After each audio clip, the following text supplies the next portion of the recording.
Howdy folks, and welcome to a new video here on Tisbury 33 Games. Today we're going to look at some things that I would like to see in MLB 23, the show, and beyond in the franchise mode. Now we all know that a lot of these sports games, their franchise mode has kind of gone to the wayside. Other things such as Diamond Dynasty mode and the other card game modes like Mutt and Hut and My Team and things like that, those kind of take precedence, and we understand that's what makes them the most money. But for the hardcore gamers and guys like me who've been playing this franchise since they were a little kid, and now this is, I've been playing at least since MLB 09 the show, so this is now going to be my 14th or something the show, if my math serves correctly.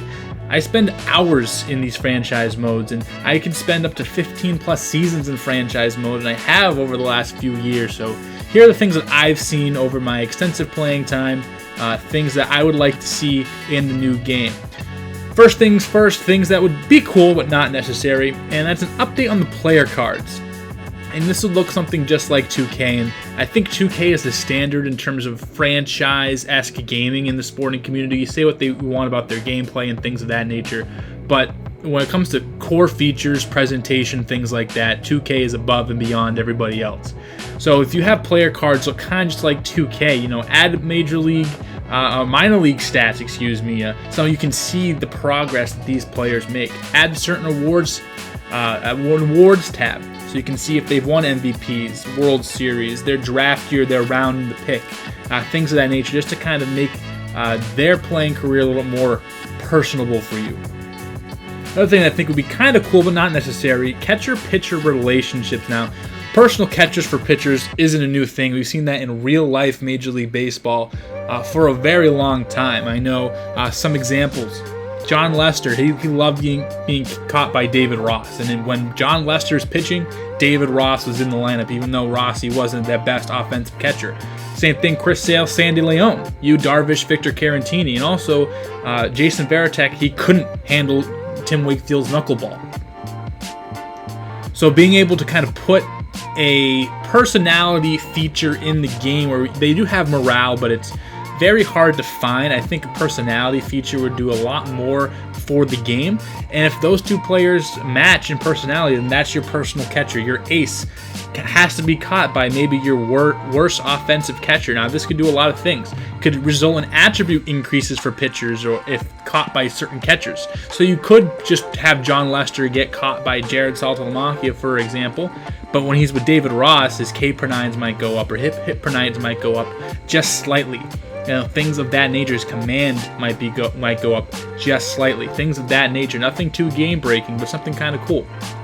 Also, toggleable on and off. You don't want to use it, you don't have to use it. Also gives the user lineup decisions. I feel like you just put in whoever has the best hitting ratings, and that's kind of how it is. I know defense isn't exactly the most important position or things to look at in MLB The Show. It also helps us use those guys like Austin Hedges, those guys like Roberto Perez, who have really high defensive stats, Yadier Molina, but their offensive stats aren't that well. You really don't play those guys. You'd rather have the catcher that's going to hit 280 with 30 home runs playing 130 games. So that's something I think would be cool. Here are some small/annoying things that probably should be in the game but just aren't. Schedule. The schedule, if you play a franchise mode, and every team, they play one division that's in the National League or American League, vice versa. So for this year, Red Sox in the American League East, they played a lot of National League East opponents. The American League Central played the National League schedule, things like that. Next year, in a normal year, I know the schedule has changed, and that's something to add to this game.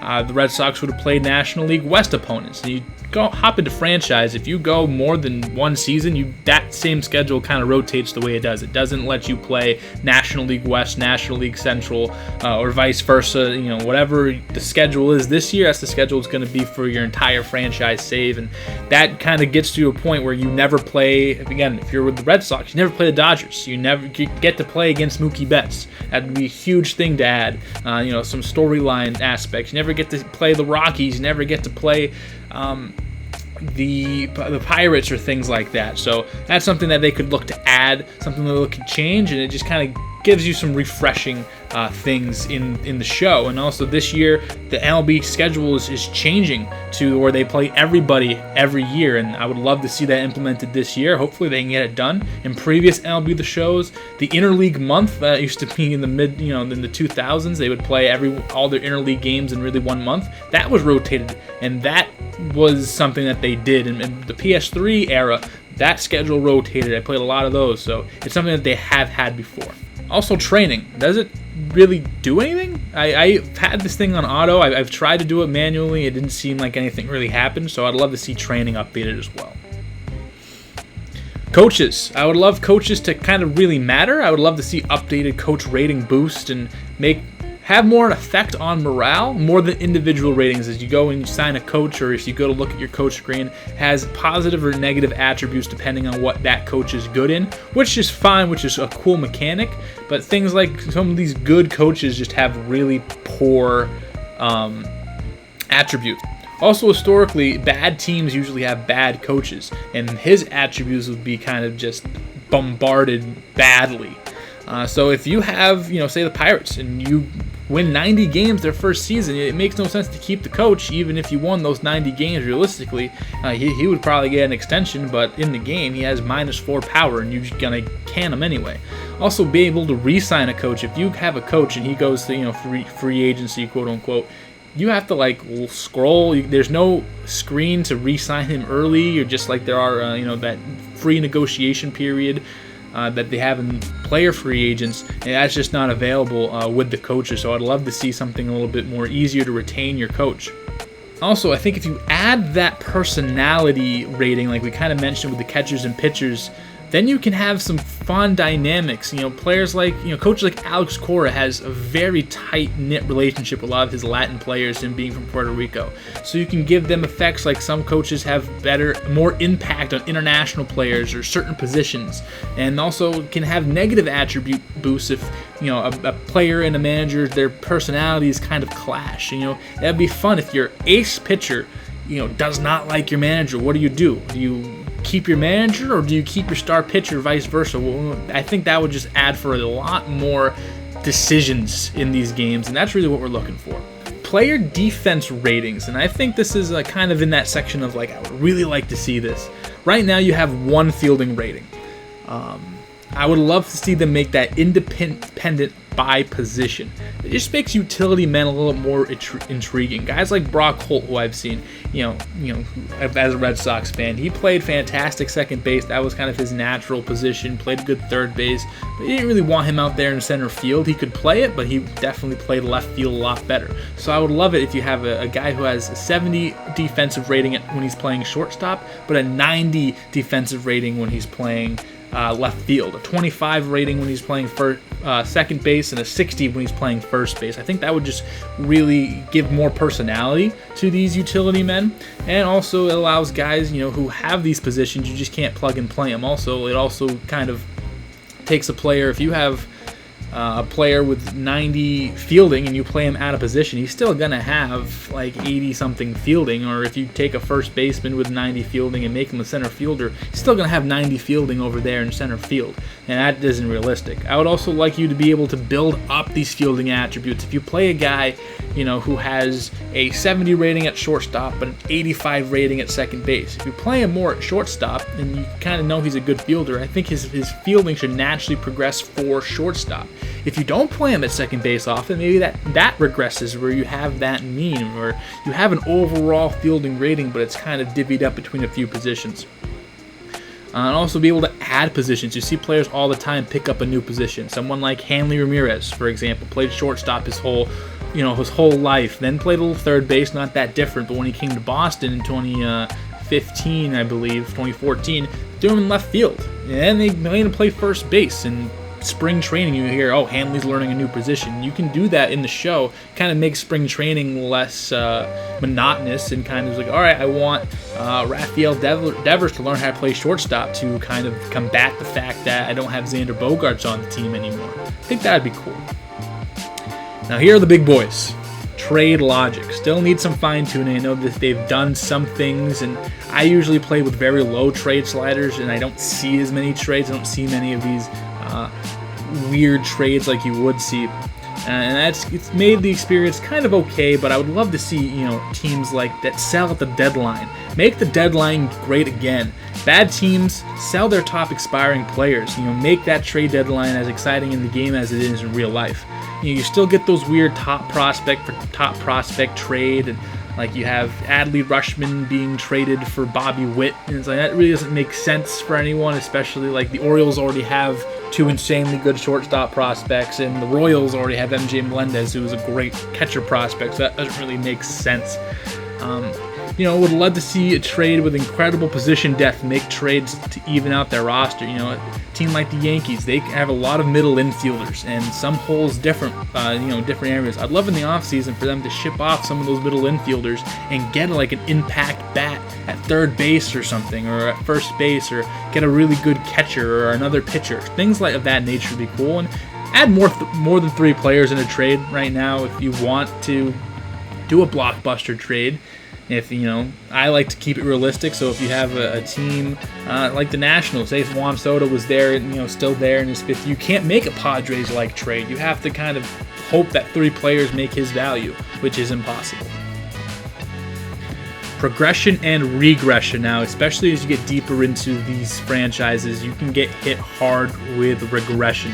It can be harsh, especially the star players, and we'll have some examples here in the video. I find this with older players past 35 years old or with 10 years of service. Now, past 35 years old, that makes sense. But you have guys like Max Scherzer, Justin Verlander, who are filthy at age 37, 38. And it sucks to have a guy who has a Cy Young caliber season lose 10 points in value just because he's 35. When in real life we see these players, and it's not often, and I'm okay that doesn't happen to every player, but sometimes I would love to see the stats way more heavy on the regression than the age.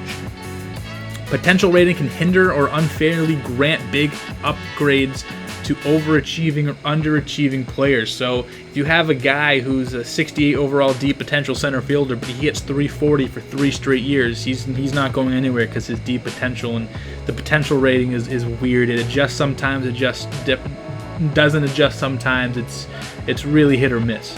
And a guy with a potential who's been in the minor leagues for 8 years because he hasn't been able to put it together, he'll still continue to climb even though he's only hitting 220 or has a 5.50 ERA. That doesn't really make sense. I would love to see guys with a potential, if they're not really progressing after 2 or 3 years, to kind of start coming down. And guys with lower potential, if you give them a chance and they exceed, I'd love to see those come up a little bit. The one thing you can implement here, a slider set. I think 2K does it well, and again, I mentioned we're going to talk about them a lot, where they give you sliders for everything. You can adjust salary. You can adjust how players increase or decrease in rating. You can have sliders for everything. If you don't want to fine-tune it, let us fine-tune it, because we will do it. Another different way, maybe instead of the 90, 80 attribute system, the A/B grades, make it a Madden upgrade system. Now, Madden gets a lot of hate, but their upgrade system, I think, is the best in a franchise mode. Give them a development trait, and then however they play is where you're going to get attributes, so they're not capped anywhere. And then also, I like how guys with lower development traits, they will regress bigger than guys with really good development traits. So I think that would be cool to add as well. Last but not least, and something that we're talking about all the time when these little updates and wish lists videos, scouting.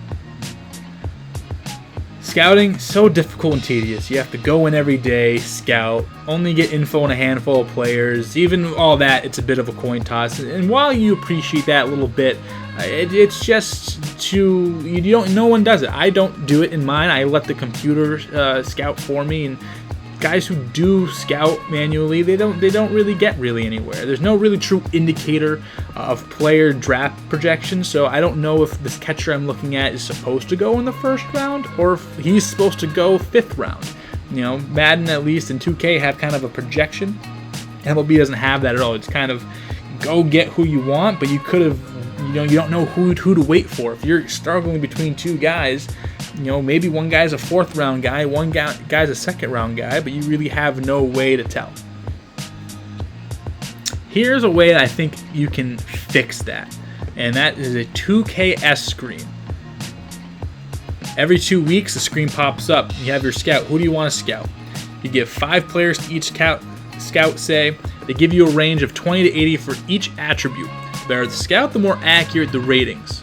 The younger the prospect, the more wild the ranges. So if you have a guy who's 18 years old and next, Andrew Jones, Mike Trout, someone who has this huge bat, huge glove, great speed, and you see those on the screen like you see now, those ratings, as you scout him, should be a little bit tougher to really tell. He's 18, you don't really know, but a guy who's 21, 22 in college, I think those ratings could be a lot more accurate. Still, you can miss, and I'm glad that this game kind of lets you miss, but it could be improved a bit. You can select new prospects every week or every 2 weeks, whatever this period is, or you can scout the same player, and now this gives you more advantage. If you scout more players, you get more info on more guys, but they're all going to be less accurate. If you spend more time with specific players, you get more accurate ratings, but you have a less of a player pool to choose from when you get to the actual draft. So that's kind of the challenge. Love to be able to scout year-round. Players go to college, appear years later. You see that all the time. The guy gets drafted out of high school, doesn't like where he gets drafted, decides to go to Stanford, Mississippi State, wherever they may be. I would love for you to, if you're scouting an 18-year-old and you have already a good baseline of what he is, and he decides he doesn't want it, he pulls his name out of the draft, 2 years, 3 years later, after they go to college or JUCO, and they come back up there, you already have at least a little bit of a baseline, so it's a little bit easier to get scouts there.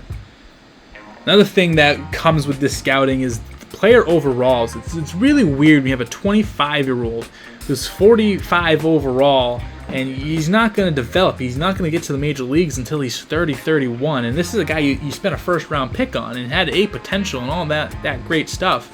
But he's 45 overall. I'd love to see the overalls a little bit adjusted. Make those players who are in college maybe dampen their potential a little bit more, but give their overall a boost. I don't mind if it's a 45, 50 overall kid who's 18, 19 has a potential. That's a little more realistic. They'll take a couple more years, but a lot of these guys, especially in the first and second rounds out of college, they're in Major League Baseball pretty quick in 2 or 3 years, and especially as the franchise goes deeper, those A or B potential guys, they're in the way. And so in 45 overall on the base game, that's a lot different from 45 overall 2 or 3 years, 4 years later. Also impacts free agency classes. Let the user and CPU make roster decisions. I'm not going to sign a 32-year-old A potential guy I just got 6 years out of to this used contract, because he's going to decline, especially when we talk about progression and regression. He's just going to straight up decline. So I wouldn't even bother with him. Also CPU team, same thing. Also, it makes the free agency class a lot more realistic. You have guys who are 27, 28, 29 hitting the market instead of guys who are 32, 33, 35. I think that could really improve free agency as well by virtue of the draft. And variation is okay. I don't want every single guy to be insanely good and understand where he's coming from. And a lot of these examples really apply mostly to first and second round players. International signings is the last point on my list. International signing period would be huge. We'd be asking for it for years. Put a random generated pool. Instead of having all these international players in the draft portion, have them in the international free agency portion. The way you can implement this is during the scouting pop-up, like we mentioned before, you can choose. Do you want your scout to go scout college players, or do you want your scout to go scout international players? And that adds another kind of decision for you to make. Do you want to spend a lot of time on the international market and you don't get that much accuracy in the draft, or vice versa? Maybe even add one more international scout. You have 3 scouts to scout the United States, 2 scouts to scout internationally. Also, I would love to see posting periods. Random players show up in free agency. We've seen, especially in places like Japan, Korea, Shohei Ohtani, the cover athlete, he was posted. Yu Darvish, Masahiro Tanaka, Daisuke Matsuzaka, Ichiro, Seiya Suzuki, Senga, just signed with the Mets. That's someone that's huge. Yoshida just signed with the Red Sox. We've already seen this in the last 2 years especially, and we've seen it all the time. These international players are high-profile free agents, and I think they should be in the draft. There's really no way to put them in there. Well, that's going to do it for my MLB The Show franchise checklist, my wish list. What do you guys want to see? Do you agree? Do you have some points? Also, make sure that if you have something, how will they implement it? It's easy to say I want this in the game, but how should they implement it in the game? Make sure to subscribe for more content. I have a lot coming your way soon. And again, thank you so much for watching. Make sure to like, make sure to subscribe. Follow my social media links down low in the description, and we'll see you soon here on Tisbury 33 Games.